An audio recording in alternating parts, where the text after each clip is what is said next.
When you hear the word ranch, what do you think of? And no, I'm not talking about the salad dressing either. I'm talking about an actual farm ranch. Do you think about horses galloping around in pastures? Or do you think about big fuzzy beef cows grazing in these pastures? If these were some of the first thoughts that popped in your head, then that's awesome, because these are what some of the ranches actually look like. But what if I told you that some of these ranches don't have those big fuzzy cows that you pictured? Instead, they have big fuzzy bison. Way more different than the cows that you were seeing. Today, we're going to be reshaping our thoughts on what a normal ranch looks like to what a bison ranch looks like, and even dive into the details on what goes on at a bison ranch as well. In this episode of Agventures, we are going to be touring Mud Creek Bison Ranch here in Savona, New York, and we'll be learning on how to be a bison farmer and also learning about how to be a bison educator. So strap on your boots and let's go Agventuring.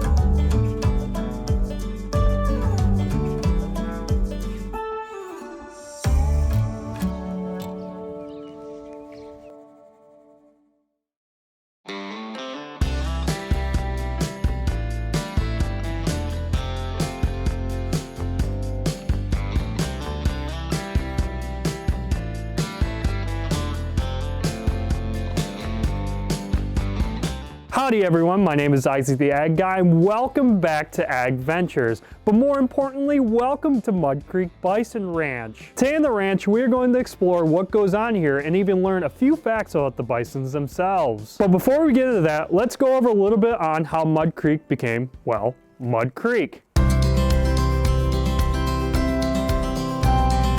So Chris, when was the ranch established?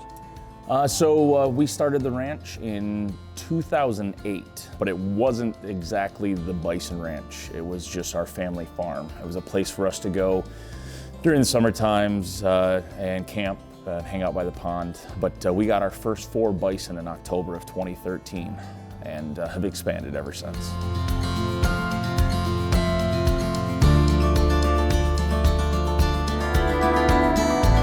And why did you start this ranch in Savona, New York? So we chose Savona, New York because this is our home. This is where I grew up. Went to school at Camp Bell Savona for all 13 years, other than the 5 years that we'd spent in Alaska. My parents are from this area as well. They went to school in Bradford, New York, which is just down the road. So Camp Bell Savona, Bradford has always been our home, and this is where we found the right property to raise bison. And why is the ranch called Mud Creek Bison Ranch?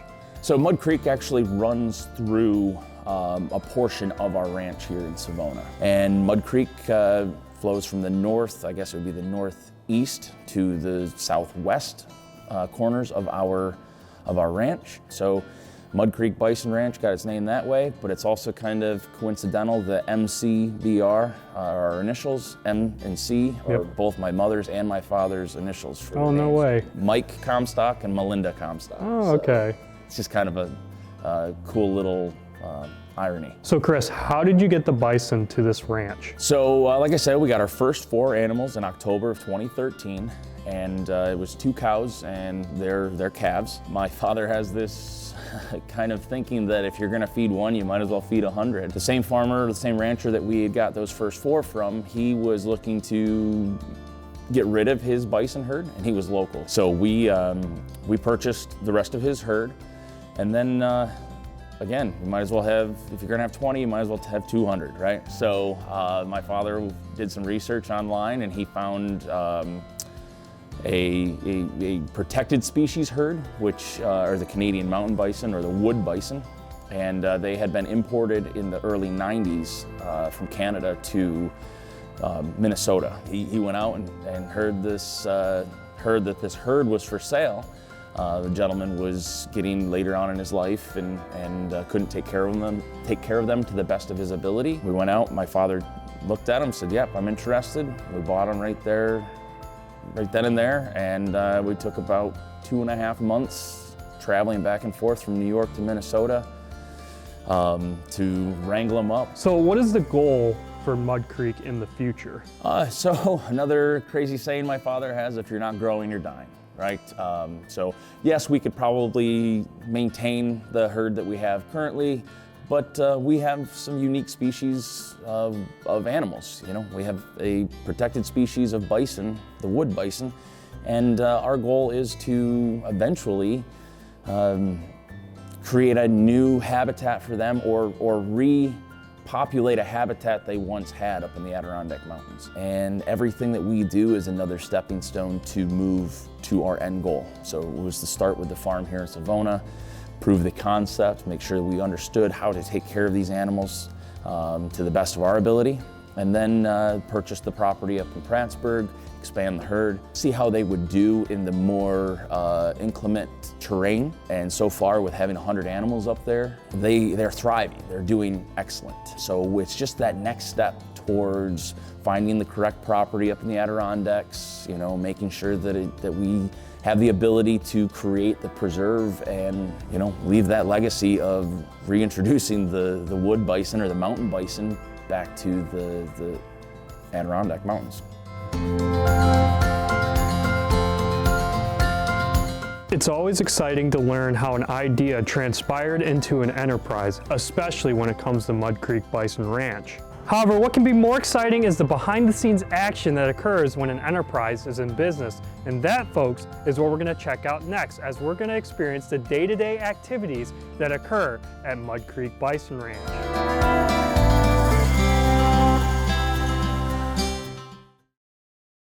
The most important chore here on a bison ranch that always needs to be done, we need to make sure that the bison here are healthy and happy. That means we need to give each bison the proper amount of food and water, needs to be treated if they're sick or even vaccinated to prevent any illnesses, or is given comfortable living conditions. So let's go check all that out.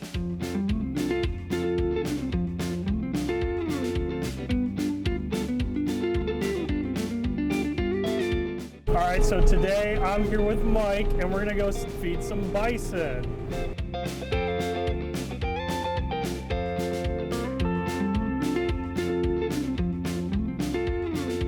So Mike, my first question, what do you typically feed bison? You can feed bison pretty much anything you can feed a cow.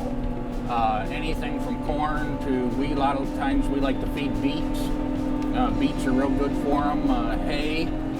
Whether it be dry hay or wet baleage also. They'll eat corn silage, pretty much anything you feed a cow, you can feed a bison. Okay.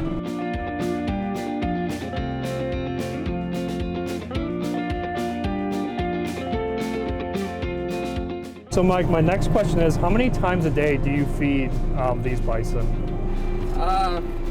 It varies on how much they're eating. You know, there's no set time. We don't normally even do it daily. A lot of times we do it weekly. Right.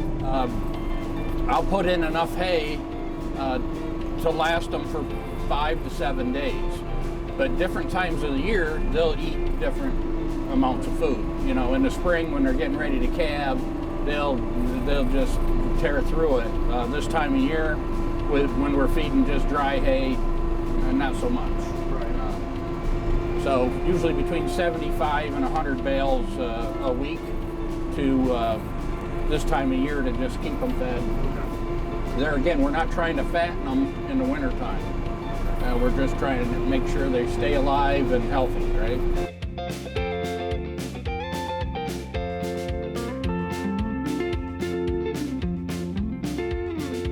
And where do the bison get their water here? In every pasture we have a pond, and we also have a man-made water source in every pasture that they go into. They have several pastures that, you know, we rotate pastures in the summer, but we wanted a natural water source at each pasture, and we wanted to, you know, in the July dry months, we wanted to be able to, you know, whether we hook a generator up to a pump or whatever, have it where we can water. Okay, awesome.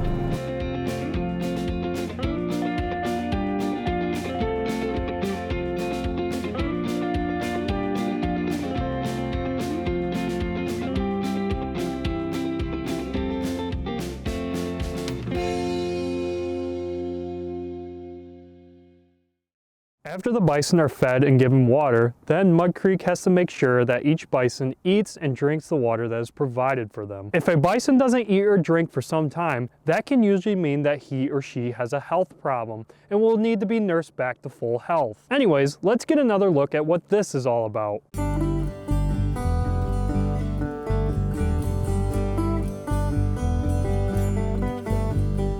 This is our corral. So when the animals need to come in for their yearly vaccination or whatever it may be, or just a health and wellness check, we do it once a year. It's called our roundup. So we bring every animal in here because a bison, you never lead anywhere that they don't want to go. So we push them in. It's a series of funnels.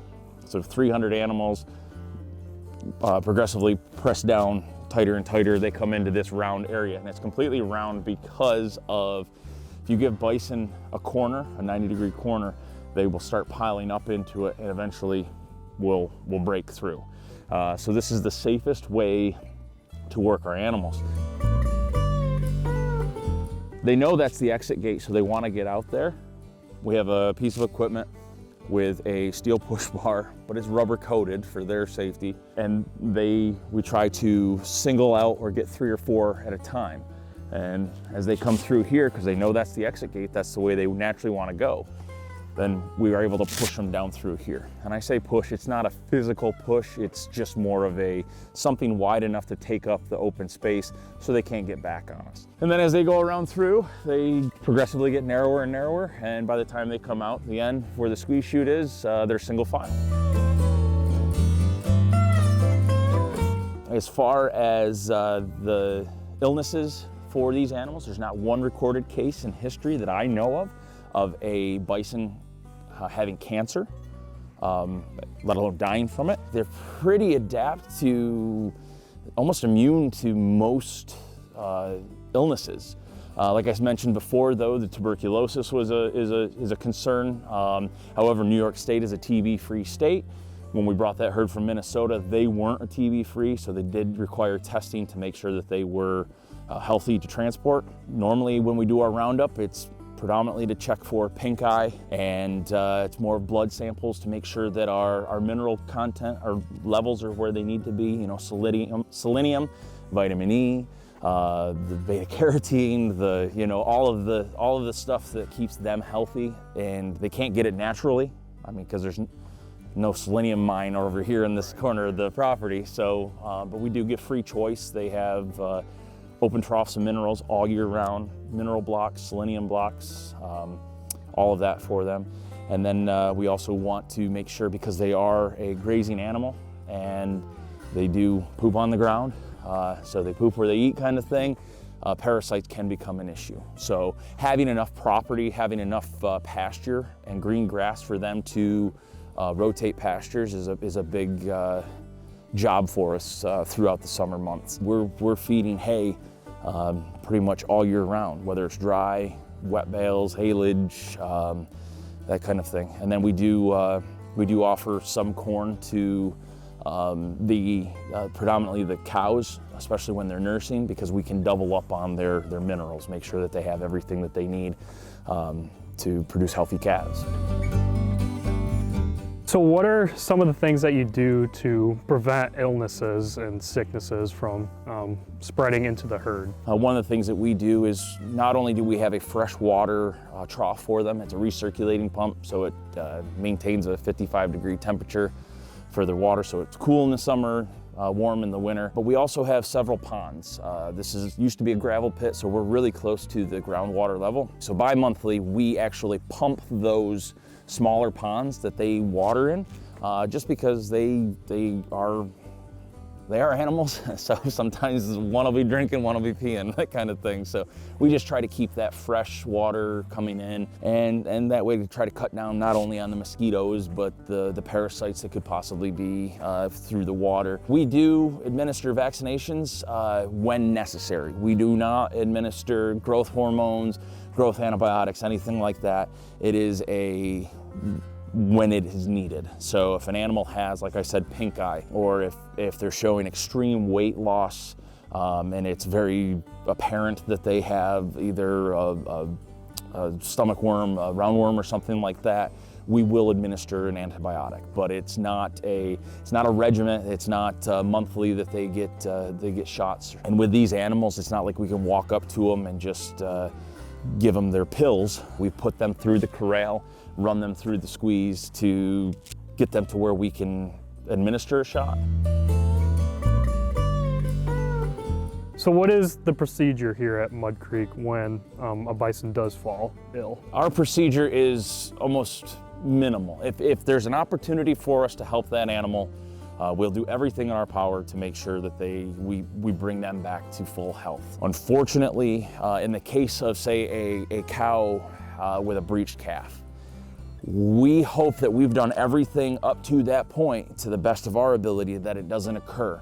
But when it does occur, there's really not much we can do without putting the cow at more risk, the calf at more risk, or ourselves at risk.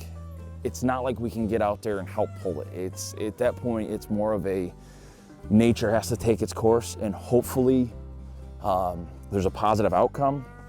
But you know, it is the world. It's not always sunshine and rainbows. Sometimes there is loss. And but like I said, our goal is to do everything we can up to that point to try to eliminate that as a possibility.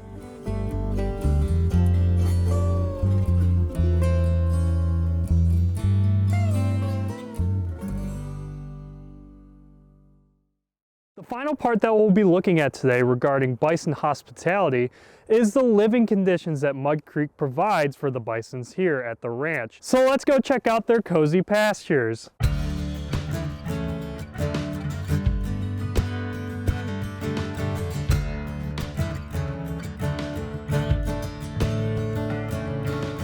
So do bison prefer to live outside rather than in a barn? So yeah, the old saying is build a bison a barn, they'll stand beside it. They prefer to be out in the elements. We've gone as far as building windbreaks for them in the past, and they'll lay on the windward side of it because that's where they want to be. And what temperatures can bisons actually withstand? So they say anything over 32 degrees, a bison's sweating. So they prefer.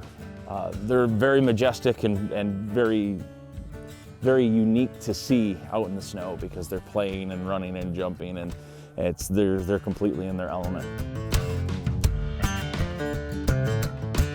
Why do you fence your pastures just in like smaller sections instead of just like one large pasture just for all the bison here? So we do separate or several different paddocks so that we can rotate the animals from pasture to pasture. It always keeps them with green grass, and it ultimately helps with their health, their well-being, and cuts down on fatigue for the pasture as well. So if we had one large pasture where they could go everywhere all the time, we would have to reseed and replant those pastures to keep the grass growing more frequently than if we move so that they don't completely decimate one area, move them to the next area, and so on and so forth. It cuts down on parasites, disease, as well as the integrity of the ground.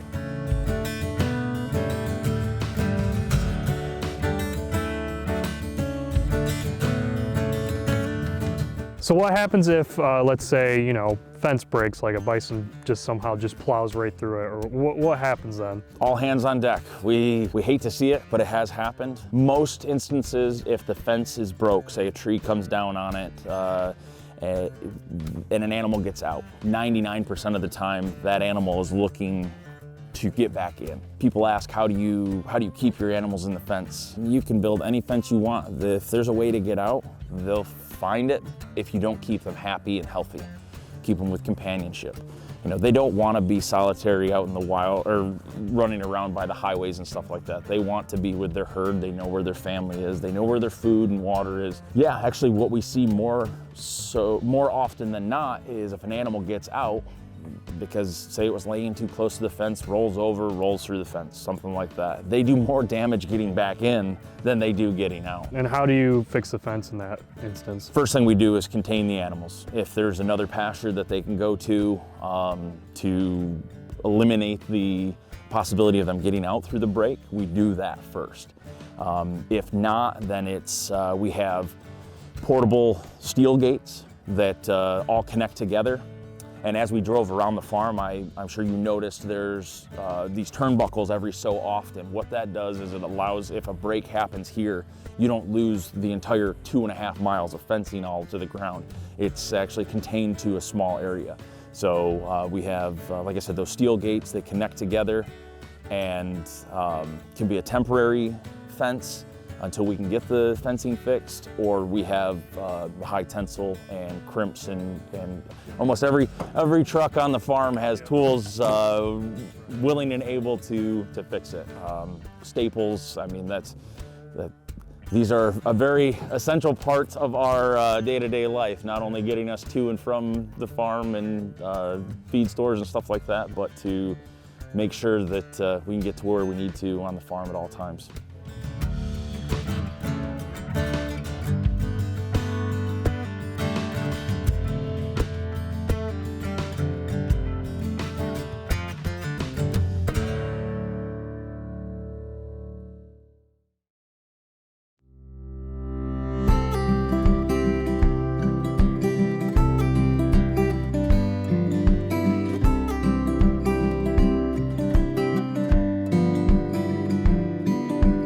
Now that was definitely a lot of work to keep these majestic creatures healthy and happy. And as you can see, Mud Creek does an excellent job in making sure these animals live comfortably. And everyone here enjoys working with bison and even educating others on bison as well. That's right, Mud Creek does a lot of educating through their agritourism and even through their gift shop as well. Remember how I said that we are going to reshape our thoughts on what ranching looks like? Well, we're going to continue to do this by showing you that ranches can actually have agritourism centers, which are always a great time for friends and family. Anyways, let's see what's all involved with Mud Creek's agritourism.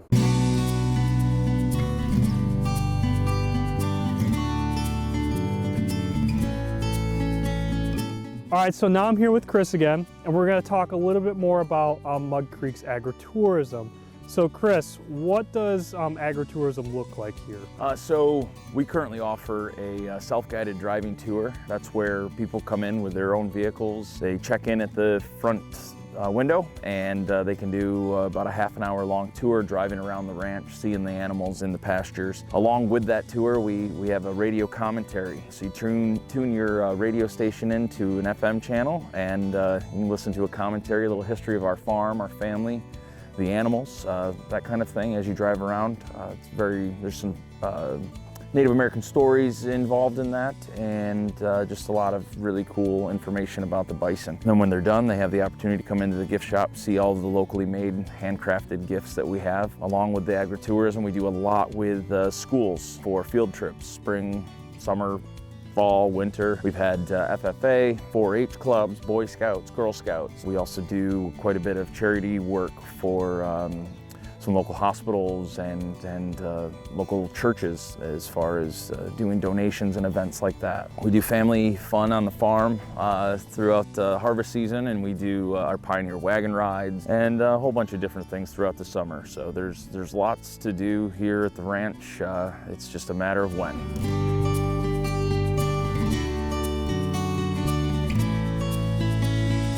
And now you said like some of the when they tune into the radio FM when they're going around the ranch here, you said that you give some bison information. We're actually going to touch a little bit on that today and just learn a little bit about some bison fun facts. So the first question I have to you, I mean, as we've been touring today and seeing everything, we noticed that some of the bison here are white. Now, why is that? So they are actually born white. It's not albinism, it's leucism. So it's just a different colored bison hair. So what are the different breeds of bison that you have here at the ranch? So we have the largest species, which is the Canadian mountain bison, also known as a wood bison. They have evolved to live in mountainous areas, forested areas, and they're a little bit taller, a little bit more narrow, a little bit longer than the second largest species, which is the plains bison. All right, so I know there's probably a bunch of misconceptions out there. I know I have some misconceptions too, but I think the real question we should ask is, what's the difference between a bison and a buffalo? So there's two ways I can answer that. There's nothing and there's everything. So in the United States, North America, there are no true buffalo. So everything that you would see here as far as these bovines are bison. However, the only true buffalo are the African Cape buffalo and the Asian water buffalo. If you're here on the ranch, feel free to call them buffalo or bison, whatever rolls off the tongue the easiest, because they're the same thing in North America. Are there any other fun facts you know about bisons in general? So one really cool and interesting fact is the bison can swim. We know this because in historical records, they've shown the migration routes actually cross rivers up to a half a mile wide, and they're deeper than a bison is tall. So that's really kind of cool, kind of interesting. I mean, could you imagine seeing something like that swimming towards you while you're kayaking down a river? Something else that's really crazy is they are the fastest land mammal. They can reach speeds of 35 miles an hour plus, and they can actually maintain that speed, their top speed, longer than a thoroughbred horse with a rider. They can jump vertically almost 6 feet. Most of our fences are between 6 and 8 feet high, and they do have the ability to kick sideways. Huh. So those are some pretty cool fun facts that we learned about bison. I know I definitely learned a lot more about these incredible animals. So now that we're done learning about Mud Creek's agritourism, we are gonna hang out in the gift shop and we're gonna see what goes on in here. Usually after friends, families, and even schools tour Mud Creek's ranch, they actually enter the gift shop and do some more fun activities in here. So let's check out all that.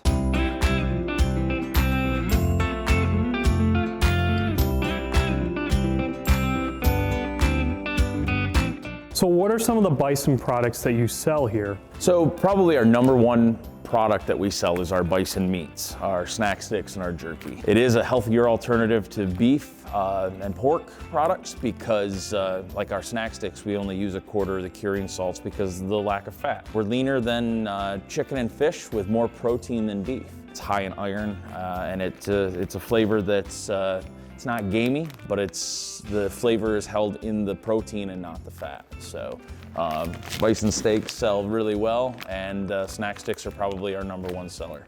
So you also have some bison fur products in the gift shop as well. Can you tell us a little bit about what you got here? Yeah, so we'd like to think of ourselves as a repurpose, reuse, recycle style ranch. So everything right down to the bison bones we utilize for dog bones. And in the springtime, we'd mentioned before that the bison shed their hair yearly. So we go out into the pastures, we collect it, and then we clean it, send it away, get it carded. For the shorter hairs, we make insoles for in your boots. They're naturally water wicking, and over time with the heat and the moisture, they will felt and become softer and form fitting to your feet. So if you ever buy a set of those, and they start to get thin, you just buy another pair, put them right in on top of the other ones, and they'll form together. The longer down, we actually spin into yarn, and then people make sweatshirts.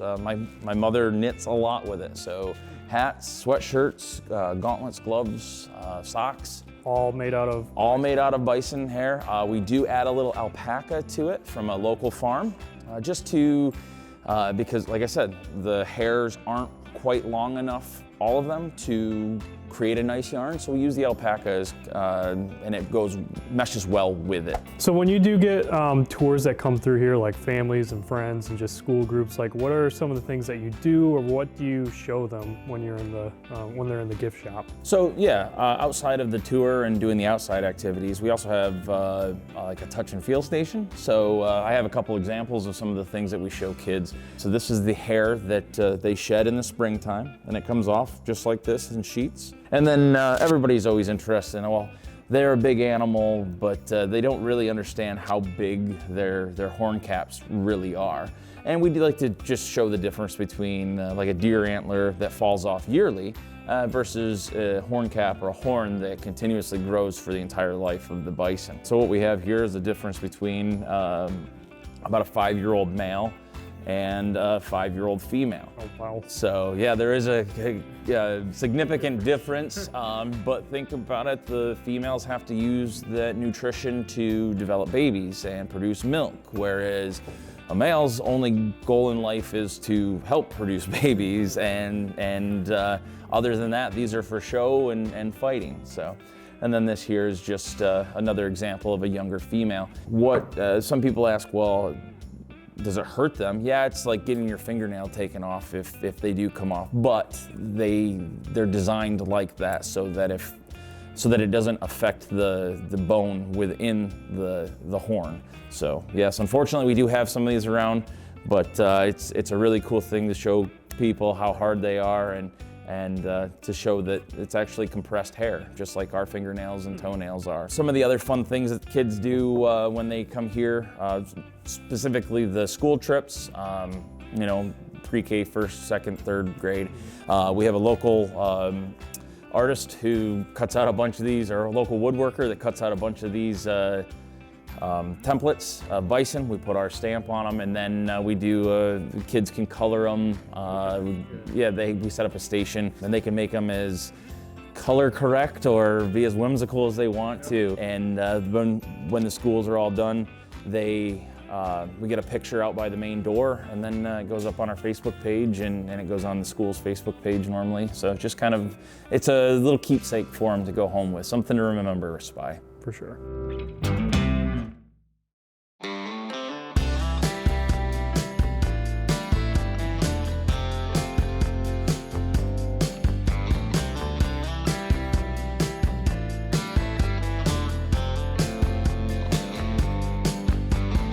Wow, what an awesome day we had here at Mud Creek Bison Ranch. We learned a lot about how Mud Creek takes care of their bison, and even how they teach others about bison as well. I know I definitely learned a lot today, and I hope that you all were able to learn something today as well. But more importantly, I hope that this video was able to broaden your perspective on what a bison ranch looks like within agriculture. Anyways, a huge thank you to Chris and Mike today for providing some insight into what it's like being a bison rancher. And also thank you to Mud Creek Bison Ranch for allowing us to record, edit, and post this Agventure to YouTube. And finally, a huge thank you to all of you out there for watching this episode of Agventures. If you like this video, please feel free to give it a big thumbs up. If you enjoy the content on this channel, please feel free to subscribe to Agaholics and ring the bell for notifications on when new videos will be posted on the channel.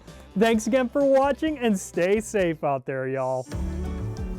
Is it like a baby? So soft. A baby? I'm like, Isaac, look, Bigfoot.